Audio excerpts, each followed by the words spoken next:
Hey guys, this is Jay Calder with Jay Unboxing here, giving you a personal prediction for Claressa Shields versus Savannah Marshall.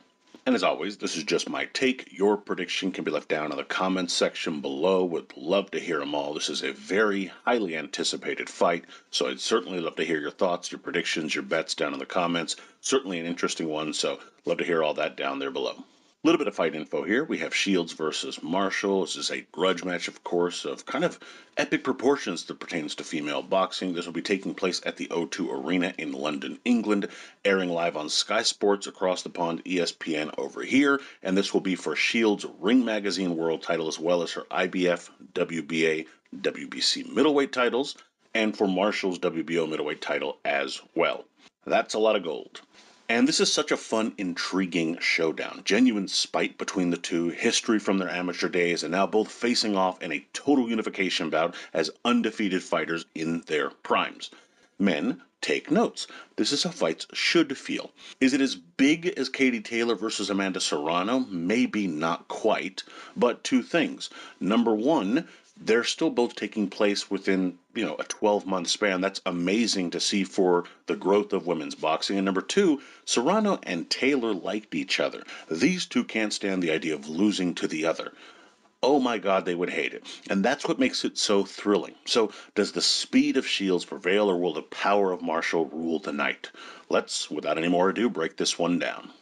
Now, for Shields to win, I think you want to double up the jab. This helps build up your offense. It allows for you to give kind of different looks. You're looking, if you're Shields, in my opinion, to try and kind of catch her off guard a little bit. And if you're just giving her the same look over and over again, that's not going to do you any favors. But if you can double that jab, at times, of course, throw the single jab as well, throw some feints in there, it's really going to benefit you. It also offsets some of the power Marshall is looking to land with. She certainly is the bigger puncher of the two of them. However, if you're able to double up that jab and kind of mess with her timing a little bit, it's going to serve you all the better.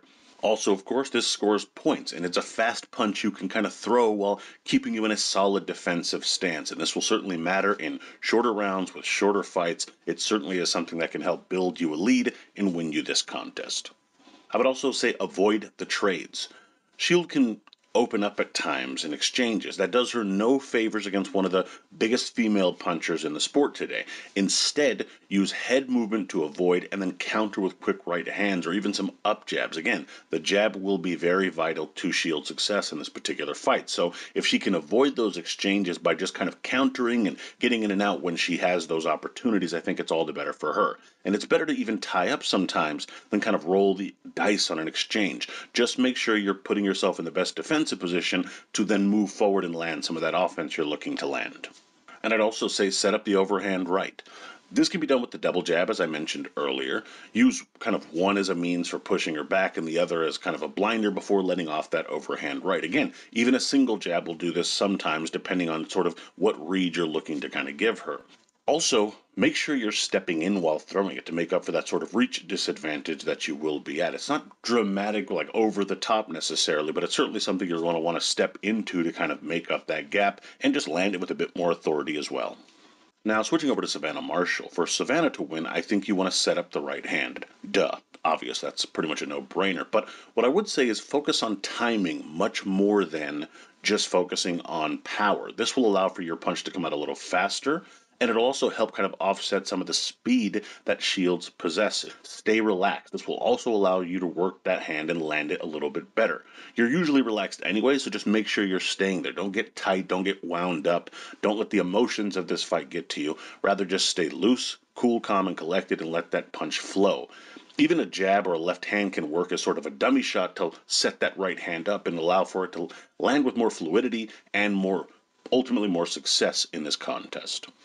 I would also say dig to the body. Now, to be perfectly honest with you, I think both could probably benefit from doing so, but I do think that if you're the heavier-handed fighter, those body shots certainly mean a lot more, especially later on in the contest. This will zap some of the speed out of Shields, force her to move around the ring less and kind of stand there and fight, and if you're the bigger puncher, that's what you're sort of looking to do. It also lowers that guard and allows for those bigger shots upstairs to land as well. Shields has decent head movement. This can kind of help mitigate some of that if you're able to kind of keep her still a little bit more. And this, of course, means you can also finish the fight stronger. In a tight fight where it could be a relatively close decision, that could be the difference. And I would also say win the center of the ring. Both like to come forward at times, but to me, Marshall needs to be the one doing that more than even Shields needs to. Shield can back up and box a little bit more. I think Marshall, for what benefits her, coming forward is the best possible outcome. Shields can backing up a bit more. Marshall is a power puncher. Yes, she has some skills, don't get me wrong, but she needs to be stepping into her shots to get the best out of herself. Backing up gives away too much of that power and reach advantage, and especially if you're up against the ropes, and there's really no need to do that if you're Savannah Marshall. Now, while I'm tempted to go with the American, I think Marshall edges this fight in a relatively close encounter. This could be one of those things where it's a tough fight to score at first, but I do think the power and size of Marshall prevails in the end. Remember, Shields will be the smaller fighter on the night. Her talent keeps her great at 160, but Marshall has talent and more size and power to boot.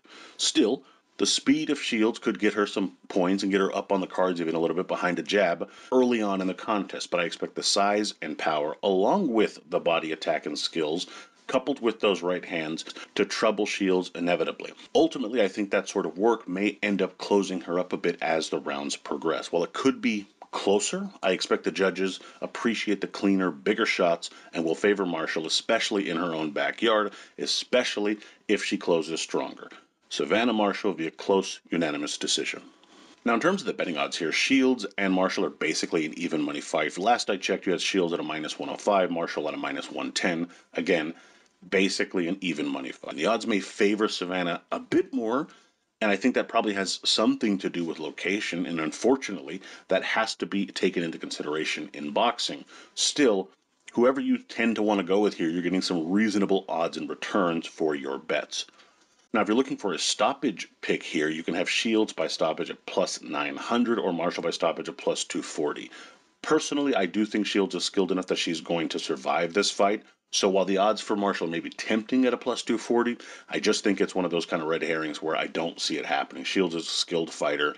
And again, a lot of fights involving women just tend to go the distance. That is just a statistical fact. In terms of the Shields stoppage, I mean, it might be fun for a long shot bet. I mean, you're looking at 9-1 odds. Why not? But something small you're worth losing is, or that you're willing to lose, rather, would be something I would suggest for that kind of bet. In terms of the over-under, you have an 8.5. So basically, again, a fight going the distance. If you wanted to go the over there, you're at a minus 350 or a plus 230 for the under.